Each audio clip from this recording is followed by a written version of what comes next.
दोस्तों, पहले भूकंप का नाम बहुत कम सुना जाता था और हिंदुस्तान में तो खास तौर पर भूकंप के झटके आते भी थे तो बहुत कम आते थे। लेकिन धीरे धीरे धरती के अंदर से खनन होने और बदलाव परिस्थितियों का होने के बाद, नेचर का परिवर्तन होने के बाद में भूकंप की घटनाएं लगातार बढ़ रही है। और आए दिन आप हिंदुस्तान के बहुत सारे हिस्सों में यह देखने सुनने को मिल जाता है कि यहां भूकंप के झटके आए हैं, यहां भूकंप के झटके आए हैं। और अब राजस्थान, जो कि कहा जाता था कि भूकंप के लिहाज से बहुत सुरक्षित माना जाता था, लेकिन अब राजस्थान में भी भूकंप यदा कदा आता रहता है। और ऐसे झटके, हालांकि अभी राजस्थान में इस तरह का भूकंप से कोई बड़ा नुकसान देखने सुनने को नहीं मिला है, लेकिन अब जो नया नक्शा बीआईएस का आया है उसे देखने के बाद में राजस्थान वालों को भी सतर्क होने की जरूरत है। और खास तौर पर जयपुर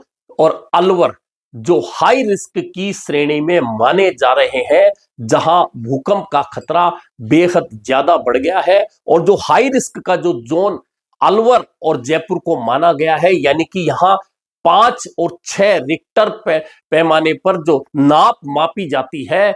उसका अगर भूकंप यहां आ सकता है उस हाई रिस्क में, तो यहां जो पुरानी बिल्डिंगें हैं उनको नुकसान पहुंच सकता है। ऐसे में हाई रिस्क की वह पुरानी बिल्डिंगें हैं, या तो उन्हें गिराने की जरूरत है या फिर उनको बचाने की जरूरत है। अन्यथा हाई रिस्क में जयपुर और अलवर को कभी भी भूकंप के अगर इस तरह के झटके जो 5 और 6 स्तर के आ सकते हैं, तो फिर इन दो जगहों पर, खास अलवर में भी, खास तौर पर भिवाड़ी में बड़े नुकसान की संभावना हो सकती है। और विशेषज्ञों का कहना है कि हालांकि नुकसान से 80% तक बचा जा सकता है, लेकिन इसके लिए पूर्व में तैयारी करनी होगी। दरअसल जो नया नक्शा भूकंप को लेकर जारी हुआ है, उस नक्शे के अंदर अगर राजस्थान की बात करें तो बीकानेर बीकानेर को सबसे सुरक्षित जोन में माना गया है। दरअसल भूकंप के लिए जो 5 जोन माने जाते हैं, उनमें बहुत कम खतरा, हल्का खतरा, उसके बाद में हाई रिस्क, उसके बाद में बहुत बड़ा खतरा, और फिर खतरनाक वाली स्थिति वाला, इस तरह से 5 जो जोन बनाए जाते हैं। उन जोन की बात करें तो 3 जोन के निशान राजस्थान के बहुत सारे क्षेत्रों में लगे हुए हैं। यानी बीकानेर जहां सबसे सुरक्षित है, तो कम सुरक्षित जो एरिया, जहां कम संभावना है, उनमें जोधपुर, उदयपुर, भीलवाड़ा, अजमेर, इन एरियाओं को माना गया है कि यहां भूकंप की संभावनाएं तो हैं, लेकिन संभावनाएं कम है। और अगर आएगा भी तो वहां बहुत कम स्तर का भूकंप आएगा। ऐसे में वहां नुकसान की संभावनाएं कम रहेंगी। लेकिन पाली, उदयपुर, भरतपुर, ये ऐसे शहर हैं जहां मध्यम दर्जे का, यानी कि हल्के झटके महसूस किए जा सकते हैं भूकंप के, लेकिन उससे नुकसान की संभावना कम होगी, क्योंकि रिक्टर पैमाने पर अगर भूकंप की गणना 2, 3, 2.5 या 4 के नीचे आती है तो उसे खतरनाक नहीं माना जाता। ऐसे में यह जो एरिया है, इन एरियाओं में बहुत कम नुकसान की संभावना रहेगी। लेकिन अलवर और जयपुर के लिए निश्चित तौर पर यह एक चेतावनी है, नया नक्शा जो हाई रिस्क यानी कि रेड जोन में माना गया है। और यह रेड जोन वहां माना जाता है जहां रिक्टर पैमाने पर जो भूकंप का स्केल होता है, उसका स्तर अगर 5, 6 या उससे ऊपर चला जाता है तो वह फिर हाई रिस्क में आ जाता है। और 6 के ऊपर अगर स्तर पर भूकंप आते हैं, तो आपने देखा होगा कि जहां भी 5, 6 या इससे ऊपर के स्तर के भूकंप आए हैं, तो फिर उन एरियाओं को बड़ा नुकसान हुआ है। अब विशेषज्ञों की चिंता तो है, और विशेषज्ञों का यह भी कहना है कि इससे बचा जा सकता है, और अगर पहले से बचाव ढूंढा जाए तो निश्चित है कि नुकसान की संभावना कम हो सकती है। लेकिन अब जो स्थितियां बन रही है,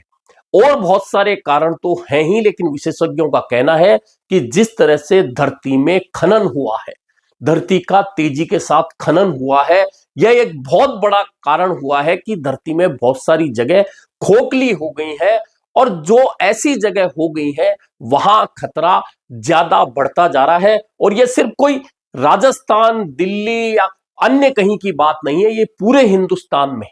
जो पहाड़ी एरिया थी, आपने देखा होगा कि जब भी वर्ल्ड में कहा जहां भी भूकंप के झटके लगते हैं, खासतौर पर अफगानिस्तान, जब भी आप भूकंप के लिए कोई खबर पढ़ेंगे, हिंदुस्तान या आसपास में जब भूकंप आता है, तो हिंदू कुश वह पहाड़ियां हैं जो अफगानिस्तान में है, उसका केंद्र सर्वाधिक बार वहीं आता है। नेपाल में चूंकि पहाड़ी एरिया है, वहां भी भूकंप के झटके ज्यादा आते हैं। या एशिया में बात करें तो जापान में भूकंप के झटके ज्यादा आते हैं। लेकिन चूंकि अब नए नक्शे में राजस्थान को हाई रिस्क, खासतौर पर राजधानी जयपुर, अलवर और भिवाड़ी को माना गया है, तो निश्चित है कि यहां भी भूगर्भ के अंदर जो परिवर्तन लगातार हो रहे हैं, उसका एक बहुत बड़ा कारण यह भी है कि अवैध खनन जो बड़ी तेजी के साथ हुआ है, यह एक बड़ा कारण है। इसके अलावा जो पर्यावरण का संतुलन बिगड़ा है, जिस तरह से पर्यावरण के साथ खिलवाड़ हुई है, यह भी एक बड़ा कारण भूकंप की स्थितियां बनाने में और भूकंप की लगातार आने में एक संभावना जगा रहा है। ऐसे में जयपुर और अलवर के साथ भिवाड़ी का जो एरिया है, जहां हाई रिस्क का जोन अब माना जा रहा है, ऐसे में यहां रहने वाले तमाम लोगों को नहीं बल्कि सरकारों को और विशेषज्ञों को खास तौर पर पहले से सतर्क ही नहीं रहना होगा, बल्कि उन संभावनाओं पर भी काम करना होगा कि जो आल हाई रिस्क के अंदर जो भूकंप आते हैं, उनके अंदर जो नुकसान बहुत बड़े पैमाने पर होता है, अगर पहले से तैयारियां होंगी तो निश्चित है कि उस नुकसान से लोगों को बचा सकेंगे, हम भी बच सकेंगे। लेकिन क्या सरकार और अन्य लोग इसके लिए तैयार हैं? अगर है तो यह बहुत अच्छी बात है, अन्यथा हाई रिस्क में आने वाले शहरों में भूकंप अगर आता है तो फिर नुकसान की संभावना, जान माल जाने की संभावना बहुत ज्यादा बढ़ जाती है। ऐसे में यह देखना यह है कि यह नक्शा सामने आने के बाद, चेतावनी सामने आने के बाद